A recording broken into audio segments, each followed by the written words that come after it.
Hello, Dallas Fort Worth. This is Man Up with Mark T, the voice of victory. It's 2016, y'all, and we are well into the year. I know it's January, but hey, we hitting the ground running. I said Dallas Fort Worth just to give my friends and family a shout out. But now that we're on dadsandfathers.tv.com, we're worldwide. So to my man in Hawaii, who I know is watching, to my other friends in Atlanta, South Carolina, Las Vegas, San Francisco, thank y'all for watching and thank y'all for allowing me to be in your household right now. It's 2016 and I am very, very happy to see so many people dedicating their lives to just making their lives better. But let's take it easy. Don't put any stress on you. Don't put any, don't make it a grind. Just have fun making your life better. Wake up every day knowing that you have to live with a purpose. So instead of waking up hoping that your day is going to be good, live your life on purpose and make your day well.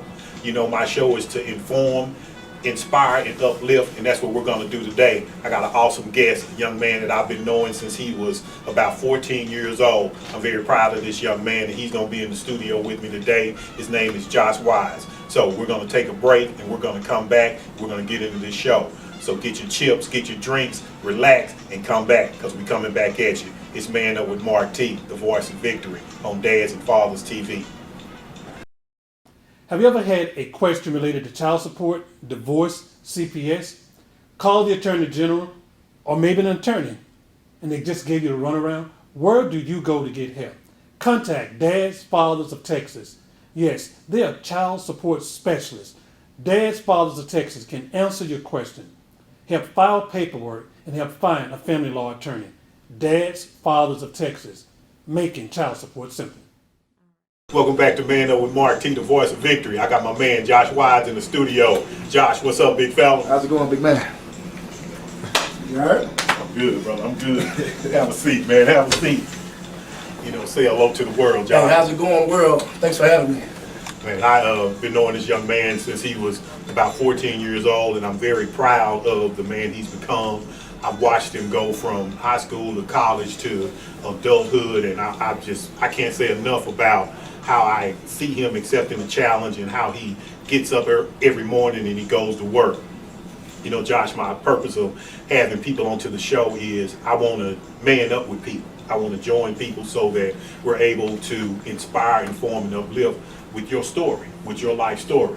So that's why I'm excited about having you here and just having you to inform people about who you are, where you come from, your rise to success, and the things that you've overcome. So let's just start with the information aspect of your life. You know, tell the people basically where you're from. I'm originally from the Dallas-Fort Worth area. I currently live in Arlington, Texas. I grew up, my childhood was in, I'll say, Oak Cliff, Wilmer Hutchins, Coppell area. Then I studied in school for 5 years at Abilene Christian University. So I kind of been all the way around Texas just for a little bit. But now, I'm staying in Arlington, Texas now. Okay, and that's one thing that I really wanted to get into was I was really impressed with seeing you go from high school to college. Yes. You know, I turned on the TV one night and saw Abilene Christian playing, and then there I saw my man, you know, and I was proud, and I was like, Josh on TV. So started getting phone calls and text messages, and everybody was tuned in. So tell us about, you know, leaving high school and going to Abilene Christian. How did you pick Abilene Christian, and how did all of that come about? Man, actually one day I was playing the Xbox, and Abilene Christian sent me something in the mail talking about a business degree. I don't know how they got my information, but I got online. I pressed pause for a second on the game, and I went online and I filled out a letter of intent to play football for Abilene Christian University. And after that, they sent me a letter of intent. And I actually wanted to commit to SMU, but I didn't do the early bird decision. So I guess they hit their quota, so I had to go to Abilene Christian University. That's the only school I applied to. And so once I arrived on campus, it was like a culture shock, so to say, because I grew up in an all-black community. I went to Coppell for like a year and a half, and that kind of shocked me, but Abilene Christian shocked me more because there was no city life. It was country life, and I'm a city boy. So the challenge was to stay focused, and that's one thing that I did learn to love about Abilene, because there was not too many distractions. So actually it turned me into more of a man because I learned how to control myself. I didn't have to feed into my temptations all the time, going back to Dallas, starting to party, talk to a lot of city girls. So I learned how to focus, self-control, self-discipline. It was basically a lot of self involved. So Right, so and you tried to you know, skim over Abilene Christian being the country, but we're gonna take you back. Abilene Christian is where it's in the Panhandle. Yes. You know, so it ain't too much in the Panhandle. At all. And then who you are, you from the big city of Dallas, you know, Oak Cliff, Cedar Hill, the Tri-City area where everything is happening. It's fast moving. I know we're not New York, but Dallas, Texas is the place to be. Yes. But all of a sudden you find yourself in Abilene. You know, and Abilene is like the farms and, you know, cornfields and whatnot. So all of a sudden you had to deal with, should I stay here? Should I come home? You intended to go to SMU. We all know it's lights, camera, actions at SMU. Exactly. But now all of a sudden you're in Abilene and you got to make a decision on if you're going to come back home or if you're going to stay there and be a success. Exactly. You know, so you ended up staying there for 5 years. Exactly. So you adjusted to that, huh? Yes. Actually, I cried to my mom my freshman year. I told her, I said, I want to transfer, I want to go to UNT. It's too expensive. I looked for every reason to get out of Abilene Christian University. However, she talked sense into me. She was like, you basically quit, like you left Hutch, you quit Hutch and went to Capel. How about you finish something like today, like start today to finish something? And that kind of hit me because it's like, I never saw myself as a quitter. I looked at myself like I was looking for opportunities to become better or take the easy road out. And so, however, I stuck it through, I slept on it. And that's one of the things I learned at ACU was self-management. I slept on a lot of decisions. I started being so impulsive. And so once I stuck it through, that's when things started changing, like for the better, because I started thinking a little bit more positive rather than negative. Right. And I truly believe in the law of attraction. Right, right. And one thing is, you know, you just don't know how powerful your mind is, you know, because the energy that you send out is the energy that you get back. Exactly. You know, so if you would have said, you know what, I'm gonna leave. You had a whole bunch of reasons to say this is not working for me. And then if you would have quit, if you would have came back home, you wouldn't have developed yourself as a man. See, one thing that I understand is weeds grow whether you encourage them, nurture them, or whatever. They'll grow through a cement, but don't nobody want them. You know, but when you start talking about those beautiful flowers, them plants, them orchids, those roses or whatever, they take nurturing, they take care. You got to attend to them. When you talk about becoming a man, then you're talking about having to nurture and do a lot of self-evaluation and then saying, you know what, it'd be easy for me to walk away, it'd be easy for me to quit, but I got a goal. Because you came there to get an education, you came there to play football, you came there to finish what you started, and it's so easy to walk away. You know, so when you look at your self-evaluation and you say that's one thing that you liked about being in Abilene, you didn't even know your destiny was in Abilene as a Panhandle, did you? At all. Yeah, Not at all. yeah, and that's what like I say, that's what I like about you, you know, because I never looked at it as a redefining moment for you. I just looked at it as Josh went to school, he made plans, he go to school, so I'm glad you being transparent and saying, you know, that, you know, you said, hey mom, I want to come home, because so many young men, they go off to school, then they come back home and they find themselves just wandering around and never finishing. You know, so that's a real defining point. And that's why I like to have people come on to my show to talk about them being a success, but also talk about that time, that point of reference when they say, you know what, this is where my life changed. You know, and how was it for you after you decided to stay? Actually, it was trying times because actually when I stayed the following year, I was out of school for a week. And that week I was out of school because I didn't have the finances. I had to end up getting a private loan to get school money. And so I was laying on my back for a whole week while my homeboys at 2 days practicing and stuff like that. It was just like, I can't be like everybody else in Dallas. I cannot take this step back. And so to speak, it was like a wake-up call. And my mom, I don't know, out of grace of God, she reached out to my ex-brother-in-law, David Wells. He ended up providing that student loan for me. He ended up co-signing. I got back in school, and I told myself, I know how it feels to just be a nobody, just laying there hoping to get a job. I want to have an education. I want to be somebody different in my family, because at the time, I'm being transparent, my brother wasn't doing too well. And I wanted my mom to have some type of joy when I crossed that stage. So I told myself, finish what you started, got back to school, and after that it was like I had it tattooed on my back. It's Ephesians 5:15, basically make the most of every opportunity. And once I got that tattoo on my back, I had to live that. And I think it says, be then very careful how you live, not as unwise, but as wise, making the most of every opportunity. And so that's where I really came up with this Wise Up. Okay. Because I had, like, they said unwise versus wise, so I was like, okay, I'm the wise one. So I just played a name, like Play on words. I play on words with my name. So since then, it was like I always had the opportunity to make a change, and so I always had to make sure I never take anything lightly, because I knew how fast it was gonna go. Yeah. And I think the one thing that I take, and if I can interject something, you know, we all have that defining moment when we're laying in the dark, when we're saying, why is this happening to me? What am I going to do now? When it looks like, you know what, I lost.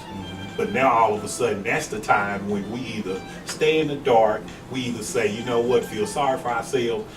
We wait for that light to come to us. But sometimes we got to get up and we got to go to the light. Exactly. We got to walk out of that dark place and say, you know what, I'm going to make it happen. And then it comes down to prayer. It comes down to having faith and knowing that God has put me in this position. Now the situation is bigger than me. So now let me have faith, but let me understand that I'm in Abilene for a reason. Exactly. And I'm going to overcome this temporary situation, and then I'm going to move forward. You know, so I really enjoy that, man, because you played football at Abilene Christian, right? Yes. And y'all played y'all had a chance to win a national championship? Yes, or? we made it to the third round, and actually lost. We was up by 40 at halftime, and we lost in like triple overtime. Y'all were up by 40 points? Yes, it was. I think the final score was 73-7. Yeah. It was a wild game. Y'all was playing It basketball. was a wild game, but we had a ton of athletes out there though. Like I put at least like 6 people on that field that day went to the NFL. Yeah. I know y'all had a talent pool that year. They had the opposite team had a talent. Like he still plays for the Chargers right now. Who'd y'all play for? Who'd y'all play against? Do you remember? It was some team in Nebraska. But Yeah. Danny Woodhead was a real monster. Yeah, because he played for Chargers, the Chargers. He played for the Patriots and the Chargers. Yeah, I remember. Yeah, he was good. Yeah, I remember that game, man. I think that was a game everybody was texting, you know, because y'all were on there, y'all had a chance to move forward. But, man, I appreciate you. We're going to take a break, and then we're going to come back, and then we're going to finish this Yes, up. sir. Yo, man, up with Mark T, the voice of victory. I got my man Josh Wise here, and we're telling this story. So y'all come back. Walking into a fantastic clean office.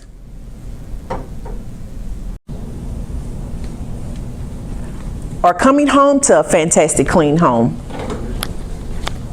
Hi, my name is LaMonica, CEO and founder of Fantastic Four Cleaning Services, providing fantastic services for you because that's what we aim to do.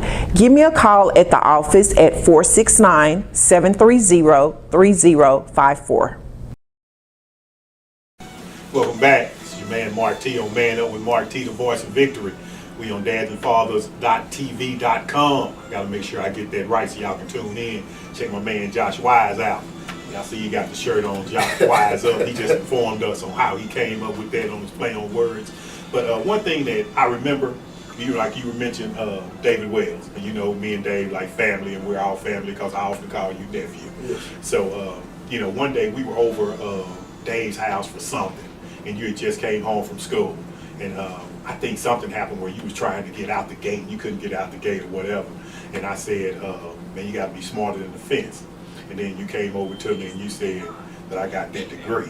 Yeah. You know, Yeah. and I started laughing because you didn't just play football, Yeah. but you left here and you came and you graduated from Abilene Christian, right? Yes, sir. Because I remember you sending me the text telling me when you were graduating. You know, so tell us what what area of field of education you graduated. I graduated with the business management degree. I actually graduated with a 3.6 while playing football. It was kind of tough, so to speak, but I just had a gift to learn quickly. I never really struggled in school, but I struggled with excellence because I knew it was easy, so I never really just dived deep inside of my studies like I should have. But there was one class that I actually excelled in because it was actually talking to me. Because a lot of academic stuff really is just broad and general. There's nothing specific, nothing tailored towards your self-development. But I had a professor named Michael Weingarten. He actually told me, he was like, this was my last year in college. So I spent 5 years at Abilene Christian, but I feel like I only learned one semester after 5 years. Wow. It was called personal selling. Basically, who are you going to be in the workplace? How can you sell yourself? Because you have to sell something. And so that's how I developed my attributes I have today. Because he gave us a task he said, write down 3 things that you cannot do without. And I wrote down recreation, sports, and kids. And he was like, so what are you going to do with that? I was like, in my head was just like, I want to open up a recreation center. That's the only thing I can think about. And so when I got out of school, it was like, okay, now it's time to get a job. I was looking at YMCA, but I had a business management degree. It was like, that didn't click because I didn't want to make $12 an hour. And then it was like, well, Josh, you need to do something. So I started going UPS, FedEx. I'm like, I can't, like, they don't hire me because I'm overqualified. And then I fell onto 24 Hour Fitness. I interviewed with them. Actually, my car broke down 3 or 4 times trying to get out there. And David let me borrow his BMW. And I think that broke down too on me. And I was like, oh my God. And so what's so funny, they ended up canceling anyway, so I was kind of saved by the bell. But eventually, it took 3 weeks before them to hire me. And in that time, I actually left and moved in with my son's mom at the time in College Station.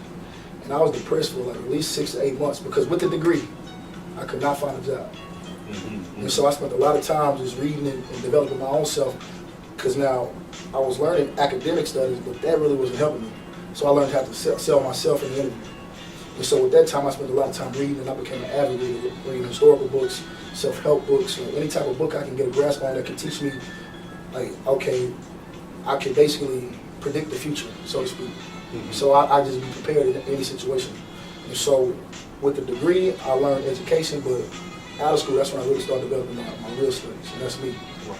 And that speaks volumes, man, because a lot of times people look at the fact that you're successful in doing what you're doing, but they don't really understand the backdrop and the story of how you had to wait. You know, they don't understand the story of how you going out there and you have all the good intentions, and there are circumstances out of your control that stop you that will make you quit. And one thing that we have to develop is we have to develop a understanding of who we are. We have to believe in ourselves. You know, and a lot of times if it's always easy, then it's like you said, you know, learning wasn't never hard for you.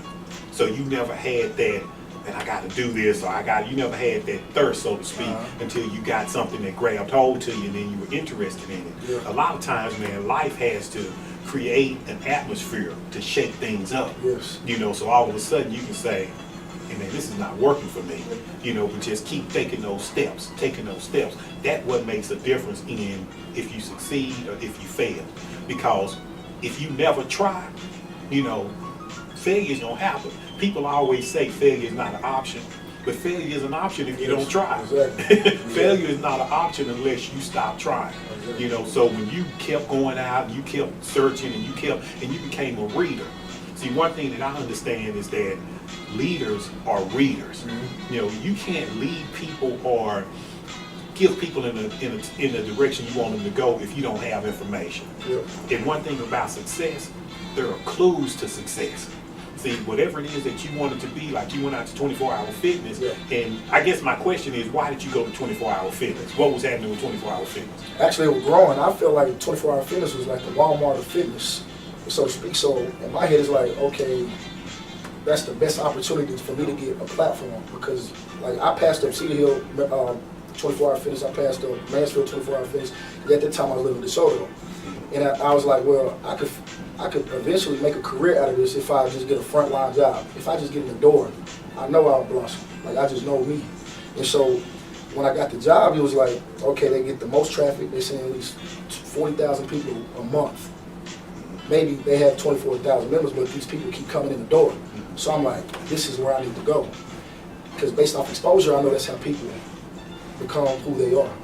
And then I use the platform to develop myself, and eventually I ended up becoming a manager in like 2.5 years, maybe 3 years. So when you got your degree in, when you started talking about you wanted to open up a recreation center, you wanted to be in health and fitness. Yes. That's why you went toward 24 Hour Fitness. Because you wanted to be in health and fitness. Yes. And that's basically what you do. Yeah. You know, you get people in shape. Yep. You know, okay. So then that's what I was saying when you were going out to 24 Oh yes, Hour yes. I was just basically like going back to those 3 points my professor gave me. And that was the closest thing from a recreation center that I could get to was a gym.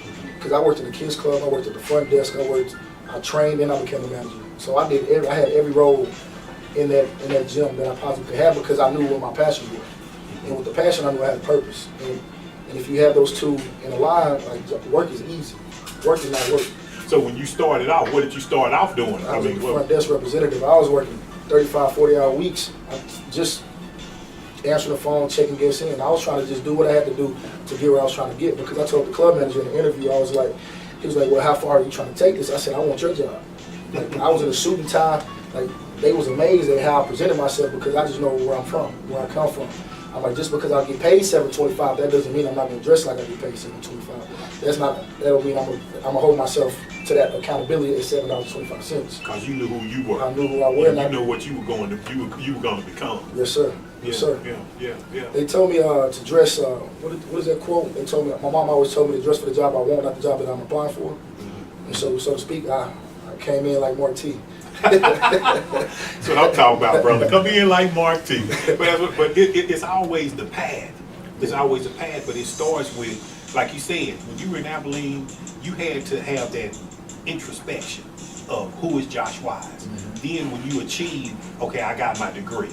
Then all of a sudden people think, okay, I got a degree. I'm ready now. I'm ready to get paid. Yeah. And they don't understand that, like you say, you went to FedEx, they say, son, this is not where you're going to be 4 years from now, you know, and they not hiring you when you need to get some income, you know, but all of a sudden, it was just that time when it's not your time for this. Yeah. You know, sometimes you can be looking for something and thinking, okay, this is where I'm going to be, but it would only interrupt where you were really trying to get to. Exactly. You know, so just waiting and having to wait, it's hard to wait. One of the hardest attributes that we can have is patience.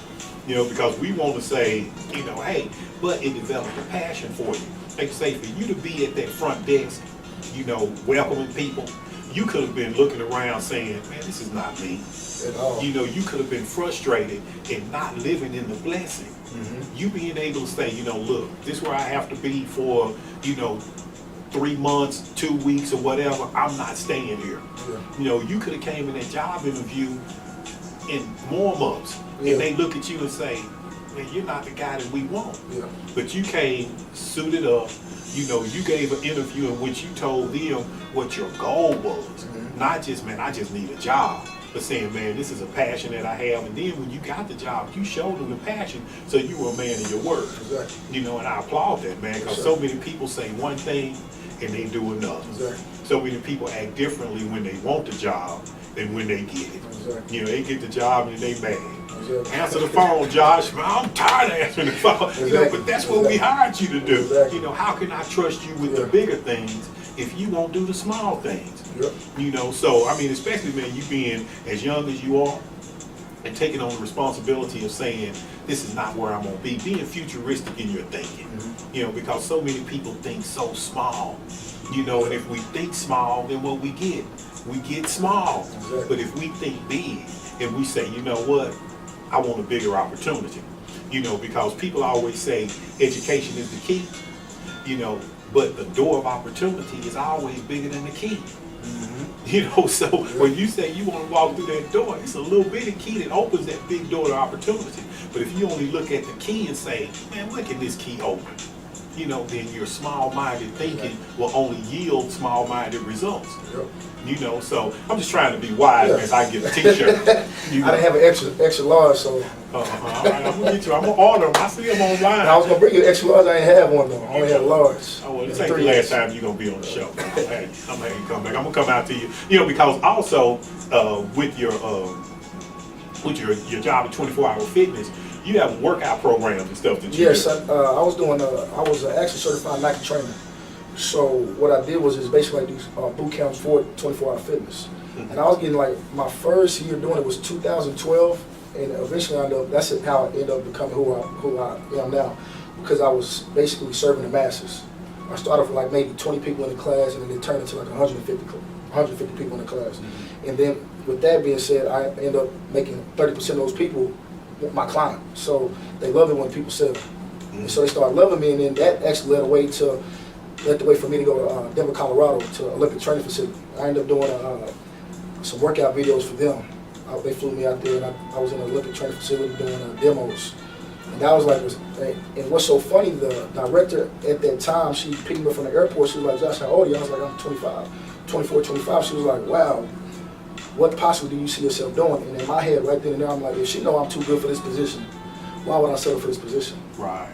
So it's like I could end, like if they trust me that much, a Fortune 500 company, $1 million company, probably $1 billion company. if they trust me so much to put my name on their video, why can't I go do it for myself? And so in my head it was like, I always told my trainers that I hired then, I was like, don't interview for me, interview like I was the owner of the gym, because one day I will get my gym. I'm like, I'll tell my club manager this, I'll tell whoever this, my goal is to have my own place. And so with that being said, I treated every class, every session, every member I treated like they were mine. It was like I already had my gym in my head, but I was just wearing another jersey.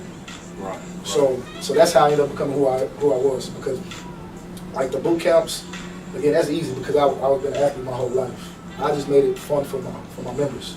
And basic squats, basic push-ups, plyos, cardio, like that's the easy stuff. Like you have to see it to get a feel for it, because I'm not a real big painter for workouts. I let you feel it. I like the sweaty smile. I don't like telling people what I do. So you kill them softly. That's kill them softly. Yeah. Well, I mean, and I saw a couple of pictures, and I think y'all were like on the sand, you know. Oh yeah, I was doing sand. That was when I left 24 Hour Fitness. And I mean, you had like maybe 150 people out there. That weekend, I probably did have over 120 inquiries, because that's the weekend that I left 24 Hour Fitness. So me and 24 Hour Fitness departed on Wednesday, and that was that Saturday and Sunday. So I had over 100 people show up.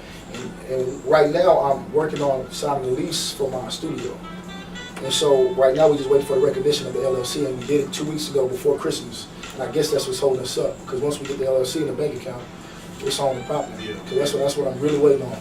Well, you know, the Bible tells us that your talent will make way for you, Yeah. and bring you in the presence of great men. Yes. You know, so I mean, just everything that you've done, man, you're a good example of your talent making way for you. You know, not just being an athlete, but being an educated athlete. Yeah. You know, being educated to where when your opportunity comes, you're prepared for it. Because that's what success is. Success is when opportunity meets preparation. If you weren't prepared for it, you wouldn't be in a position that you are. And if you wasn't Josh Wise and Wise Up, you wouldn't be sitting here with Wise Up and Man Up right now. So I appreciate you, brother. Yes, sir. We're going to Yes, take sir. a break, Yes, sir. and then we're going to come back and we're going to finish up. Yes, sir. You talking to my man, Josh Wise. This is Mark T on Man Up with Mark T, the voice of victory. We're going to take a break, and we'll be right back. If you've been into an automobile accident, I'm sure you're worried about medical bills, lost wages, and getting real compensation for your pain and suffering. But relax, I got you. I'm attorney Roderick White, and I've been fighting insurance companies since 2002. It's what I do, it's all I do. Never settle for less. Call us at 214 or 817, I got you. That's 214 or 817 446 8968. Welcome back to Man Up with Mark T, the voice of victory. I'm here with my man, Josh Wise. He telling his story, man, and I'm inspired. It's 2016. He just gave me a little bit more motivation to keep on pushing. You know, Josh, I appreciate your transparency, man. No problem. I appreciate you telling us your story of, you know, your direction, how you came to be 24 Hour Fitness. Now you're on the verge of launching your own personal facility, training studio, and that's just, I mean, that's just one part of you.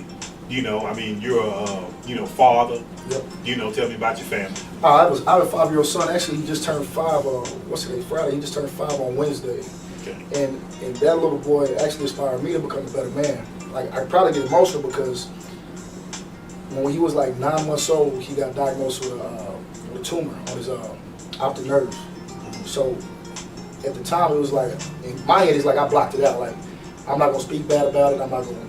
He doesn't know he have it. I know babies are like, they're so, like, if they don't know, it won't hurt. And so in my head, it was like I'm hurting inside, but it's like I can't see him. Like, I can't let him feel my hurt. And so when everybody asked about it, like, he's okay. And so for 2 years, he was getting MRIs and chemo as a baby. Like, I remember his first birthday party, he was like halfway bald, but he was still being a baby. UK playing, laughing. As long as he was laughing, I was happy. As long as he was doing what kids do, I was always happy. And now that he's 5, he's turned into a little mini me. And so I'm like, if he can deal with having a tumor at 9 months to 2 years old, I can deal with being laid off. I can deal with being unemployed for 8 months. I can deal with a lot of stuff that's thrown at me because I'm a grown man. I know how to react. He doesn't know how to really react yet. He's still a baby. So just having that positive energy, that positive mindset as a child does, anything can happen. So it's like I took something that he taught me was just to stay positive no matter what's going on. And so my little man is like my little angel. So that's my family. And I probably grew up with a big family. I had 4 brothers, 4 sisters. I maybe had 9 people living with me in one house from my 5th grade year up to my junior year in high school. And so that taught me a lot of, that taught me how I was an introvert. I did not like being around anybody. Like, I'll be the one that's playing basketball with everybody else is inside the house. My father, he was he taught me how to support. Like, every time I looked up in the stands, my dad is there. I don't care what the game was at. From when I was playing flag football all the way up to when I was in college. I turn around, I just hear his whistle. Now I'm in Missouri. I turn around, my dad's right there. We throwing up the X. Like, people think Dez Bryant started that, but my pops actually started that. But Dez don't know my dad like that. But I'm just saying, like, we used to throw up the X all the time. So I'm like, if my dad got my back, like, who can stop me? Like, my dad won't be there. Like, he might not be there to catch me, but I know he'll help me pick me up because I gotta learn. I gotta have a bunch of bruises. But he gave you the example of fatherhood. Exactly. You know that children need your presence. Yes. But they need your presence. Yes. You know what I'm saying? They need you to be there. Exactly. You know, so you got an opportunity to, become a man and become a father because you really know what you believe in when you start to raise your children. Yep. And when you see your child hurting, and you really just have to live through it and have faith, it changes your perception of life, Exactly. your perspective, where you would look at something and say, oh, woe is me. Now all of a sudden you say, no excuses. There is no excuse why I can't achieve. There is no excuse why I can stay in the bed till 12. There is no excuse on why I'm not working. Okay, it may be the situation, it may be the circumstances, but I'm gonna overcome that. Exactly. And along with that, you're also a bodybuilder. Yes. And I think that's the proper term. I would say I'm an athlete. I don't like the word bodybuilder kind of rubbed me the wrong way because that's all that people think that I do is just lift weights. Mm-hmm. Like, I can still play basketball, I can still run track, I can still do whatever the average athlete can do. Mm-hmm. I just kind of spend time lifting a little bit more weights than the average Joe. But you compete. I'm a physique competitor, a male physique competitor. I might be crossing over to it's called men's classic, physique classic. It's a little bit because right now I wear the long board shorts like the swim trunks, but now I'm about to go into the male tights, not the thongs that the bodybuilders wear, but the little short tights. Because I have naturally I have big legs for my size. So my coach at the time, she was like, Josh, this is probably your best way to go pro now, because I have a little bit more muscle than the average competitor of my size. Okay, now what do you call it? Physique? What? Physique, men's physique. So that's Okay, the it's first not. It's not a bodybuilder. It's of men's physique. So bodybuilders are the big husky guys, front double bicep, front lat spread. Men's physique is front pose, back pose. But you called it. What do you call what you do? A physique Competitor. I'm a physique competitor. So y'all remember that it's a physique competitor. Ain't I'm no not more a bodybuilder. I'm not a bodybuilder. There's still bodybuilders out there, but I'm not a bodybuilder. Yeah, me either. I'm a physique competitor. I don't compete or nothing. But I knew you have to be politically correct because it's 2016. So I'm sure y'all will change the name since Schwarzenegger and Franco Colombo. I know y'all remember. I do. I actually do, because that's what we get back into is the physique classic. That's the more aesthetic, not too big, not too small, but just right. Because now it's like either you small or you big. There's no in between, but now they're about to make an in between division this year. Okay. So that's what I'm waiting on to see how that turns out. Hopefully I go pro by this year. And how do you like that? I mean, how do you, because I know you got to eat a certain way. Oh. You got to work out. I mean, what's the challenges in The that? challenge is just how bad do you want it? Like, somebody told me it was a pro, actually named Stephen Frazier. He told me the one who suffered the most will win. And so the diet, the cardio regimen, the things that average people don't want to do, we do. We get up in the morning, 5 o'clock, do cardio, wake up, drink a shake, egg whites, oatmeal, no sugar, stuff like that. Chicken, like, everything's measured out. When you go to the store, you say no to any type of Kool-Aid, tea, all the stuff that people normally get, we can't even look at because we might end up binging.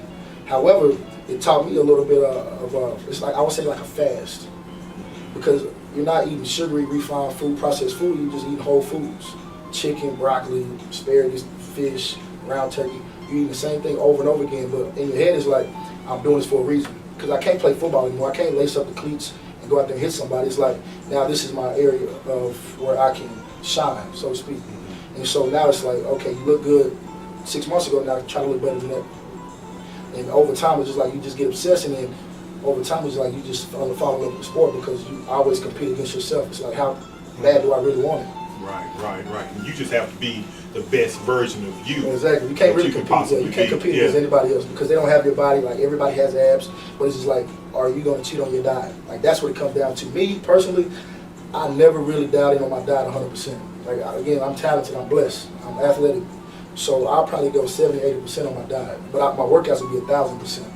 Yeah. Because I just know that I need some sort of carbs that other people can't have, just so I can have retain enough focus for my clients. Because I do train 9-10 hours a day, and if I don't have any food in my body, that's a whole different beast right there. Right. You ain't gonna Yeah, have I'm cranky. I'm cranky. Yeah, I'm cranky. Then. Yeah. And I'd rather have a job because once you get off stage, you still gotta go back to work. Like I gotta have clients to go back to. I can't get ready for a show and end up firing me. Yeah. Nah. Well, I mean, I understand. So I see where I fall short. Because I'm gonna drink that soda and I'm gonna get them brownies and stuff like that. But I'm gonna do better. You inspire me, man. So I'm gonna start drinking some water. You don't eat no egg whites and all that.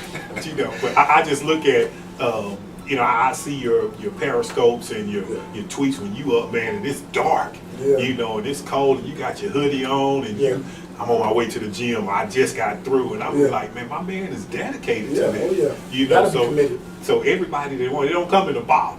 I mean, you got to work on it, huh? Yeah. And what's so funny, I just made a shirt today. It's called "The Crown Goes to the Most Committed." In any craft, I don't care if you're a painter, I don't care if you're a doctor, I don't care if you're a ballet dancer. I don't care who you are, but if you're not committed, you'll never win. You'll never be the best. Right. And that's where I have this crown as my logo, because in my head it's like I am the king. I'm the conqueror of my universe, my life, my emotions, my thoughts. And so that's where that bodybuilding kind of correlates back to my life. Because it is just a part of my life, but it teaches me how to just focus on me, control my thoughts, control my temptations. And if I can not pick up a soda, I know I can wake up at 4 o'clock in the morning and get to work on time. I know that I can read a book from front to back and make sure I take notes because, again, I might not want to, but I'm learning how to control my thoughts to just become a better me. And see, you said something about self-control, and that's one thing as I mentor young men, that's the first thing that I talk about, self-control. Because that's the one thing that we never discuss. Everybody think they're in control. Everybody think until you tell them to do something that requires self-control. See, if I tell somebody, okay, you're right-handed, only use your left hand the rest of the day. Yeah. That's gonna be hard to do. Yeah. But if I tell you, okay, use one hand and you can use your right hand, okay, you'll do that because it's easy for you. Yeah. But if I challenge you, and we never challenge people to have self-control. Yeah. And that's the greatest thing that we can accomplish. If we can accomplish self-control, then we see ourselves progressing because, like you say, if I can not drink soda, I can get up and go work out at 4:30.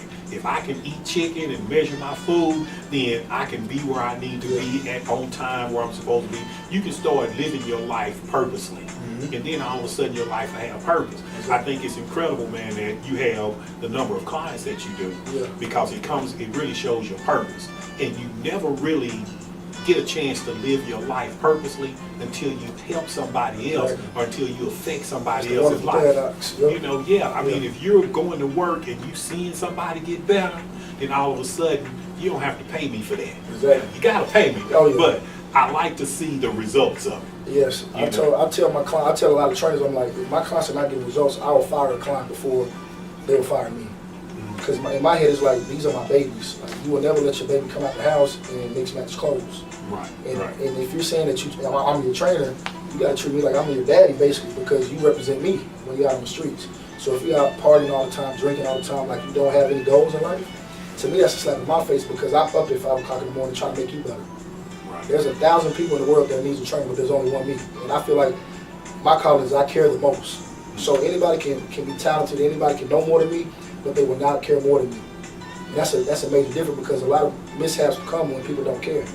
Right. So in my head it's like, make sure that you put enough effort. Like if I put in 100%, you put 100%. If I feel like I'm sweating more than you in a workout, it's time for you to go. Because that means I'm trying too hard to explain something. You're not focused. So, and I haven't had those hard talks because I've been having a lot of clients for like 3-4 years. They've been with me for a long time. I've seen people lose 80 pounds, 100 pounds, 50 pounds, and also seen people not lose anything. But you never know what the balance. So sometimes like I can't put everybody in one bucket. I gotta make sure like I learn like what's going on in their life. Like is it stress? Is it like issue? Like is it like at home issues? Like it's always different types of aspects. So I can never just judge instantly. Like, oh, you lazy. Oh, you don't want to eat right. Because you don't know. And over time, you start building that trust. You're like, oh, You now got I to know your client. Exactly, now I know. And it takes 2 years sometimes. But just the fact that somebody can stay with me for 2 years paying X amount of money over that time, that's like mortgage. Yeah. So it's like I must be good at something. They must be getting something out of this. Yeah. So Okay.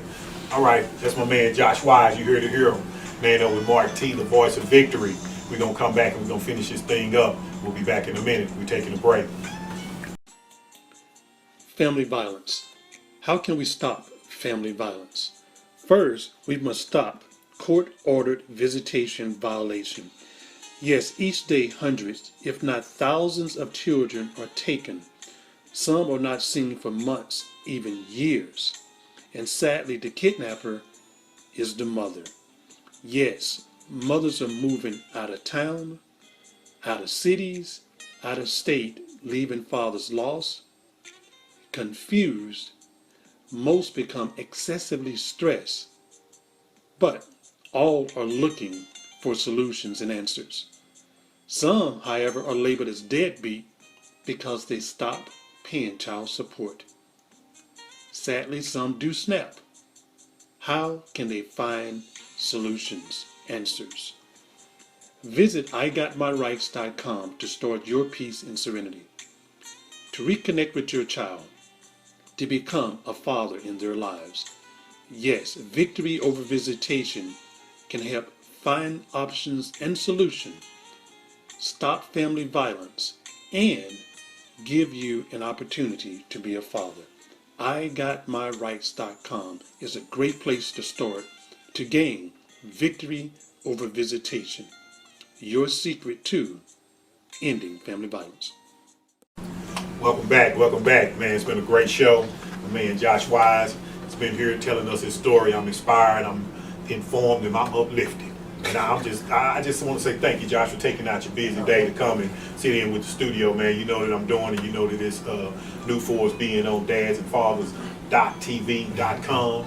You know, so we're proud to just have you be a part of the show, man. You making history today. no problem, big man. I just appreciate you guys giving me the opportunity to branch out.